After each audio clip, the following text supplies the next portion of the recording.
खुलुमबाय स्टुडियाव दं आं भाग्यश्री बसुमतारी UPPL नि सासे दैदेनगिरि बिना गयारिनि आरोबाव मोनसे बाखनायजाथाव हाबा गोबां गोख्रैथिजों फैनाय लांखार दै आरो आइ दैमानि जथायै फैनाय दैया आनन्द बिटिनि बिसिडिसिनि सिङाव थानाय गंबा गामिखौ खुरखाना थेर-बेथेर खालामलांनायखौ होबथानो थाखाय UPPL नि दैदेनगिरि बिना गयारिया बिटिआरनि खुंगिरि प्रमद बर'नि बिथोनजों 150 मिटार बाथावरि खोनानै अरायथानि थाखाय थेनायनि खामानिखौ मावफुंगासिनो दं।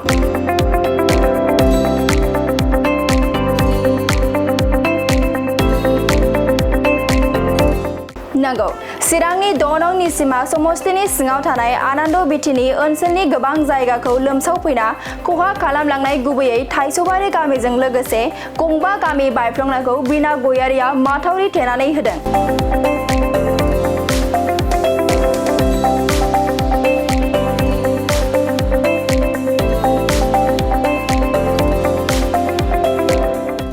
बे बायफ्लंनाय दैजों गासै गंबा गामिया खुरखा जानानै हालाय-हाफाय जाना गुबुनाव थानो गोनां जादोंमोन। मख'नो गोनांदि गामिनि सुबुङा फोरमायनाय बायदिब्ला 2023 मायथाइयावबो गोबांबार दैबाना जानानै हालाय-हाफाय जानो गोनां जादोंमोन। नाथाय बै समाव जायगायावनो MCLA जेम्स बसुमतारी थासेयावबो खेबसेबो खौरां लाहैयाखै। नाथाय UPPL नि दैदेनगिरि बिना गयारिया खनले खौरां लाहैनायजों लोगोसे गोबां अनसुंथाइफोरबो होबोदों।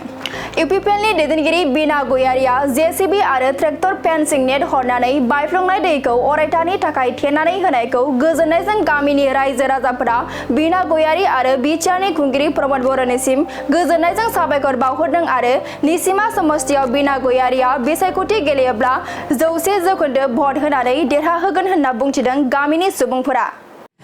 दिनै आङो निसिमा हालामनि आनन्द बिटिनि बिसिडिसिनि सिङाव थाइसौगुरि गामियाव दंफैयो। बे जोंहा मोनसे दैमा जे लांखार दै बे दैया जोबोद गिलु-बालु बाना जायो।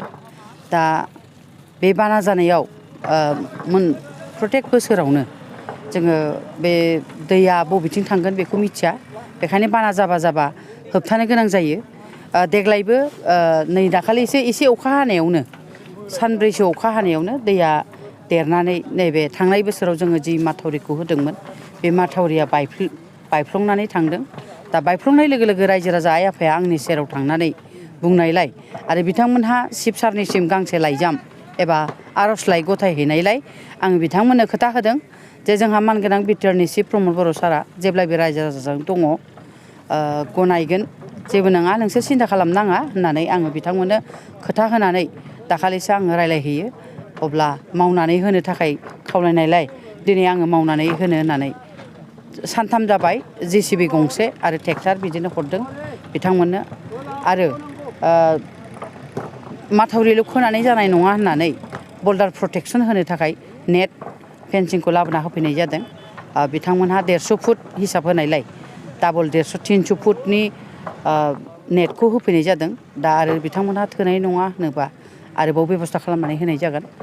दा बेखायनो आङो खावलायदों रायजो-राजा आइ-आफानिसिम जे जोंहा मानगोनां बिटिआरनि चिफ प्रमद बर' सारा जेब्लायबो रायजो-राजाजों दं, रायजो-राजानि दुखुआव जेब्लाबो बाहागो लाफागोन।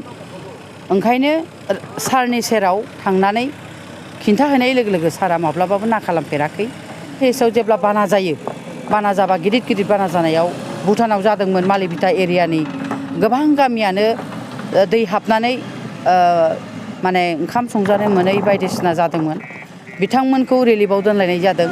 गासैबो माने लाहार-फाहार खालामना होनाय जादों बिथांमोननो जानाय लोंनाय बायदिसिना। आरो बान्दो थेनोबो चिफ सारनिफ्रायनो बिथोन मोननायलाय बान्दोखौ थेनानै होनाय जादों। गोबां रायजो-राजायाबो हेफाजाब होफाबाय मावनायाव। दा आरो बिथांमोना जायफोरा दै लोमजादोंमोन बिथांमोनखौबो सरकारि भाबै जि मोननांगौ अनसुंथाइ बे अनसुंथाइखौ मोन्थों होननानै बिथांमोनहा दा मोनजोब्बाय। साफ्रोमबो न'खरानो मोनदों। जायफ्रा न' लोमजादों, जायफ्रा खहा जाजादों बिथांमोनहा अनसुंथाइखौ मोनजोबदों। आरोबाव थांनाय बोसोराव जोंहा चिफ सारनिनो OSD डक्टर सांग्रां ब्रह्म फंबाया फैनानै बेयाव मोननै जायगायाव गैयाबाबो 600 मिटार 500 मिटार बे माथावरिखौ खोनानै होफैदों बे बिटिनि ओनसोलावनो। बे नैबे थाइसौगुरियावबो आरो बै एसे खर'आवबो दा बिदिनो हेफाजाब होगासिनो दङ रायजो राजानो।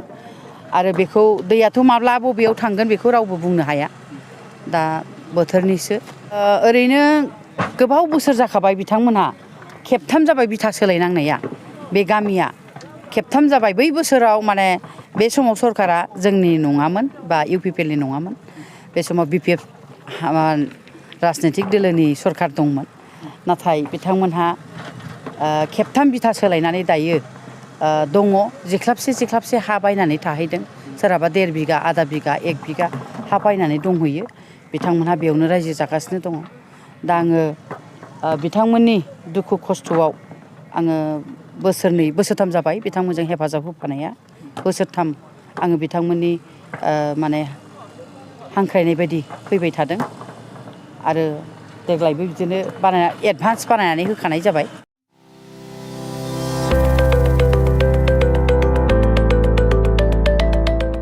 मोनसे गोजोनथाव खौरां क'क्राझार सहरनि जेडि रोडजों नांजाबनाय गोजोनपुरी रयेल एनफिल्ड श'रुमनि गोजौआव थानाय सेन्ट्रेल भारत सेवाक समाजजों गनायथि होजानाय आइ आफा बिएम भकेशनेल इनस्टिट्यूटआव 2025 आरो 26 मायथाइनि मुं थिसननाया सोलिगासिनो दं।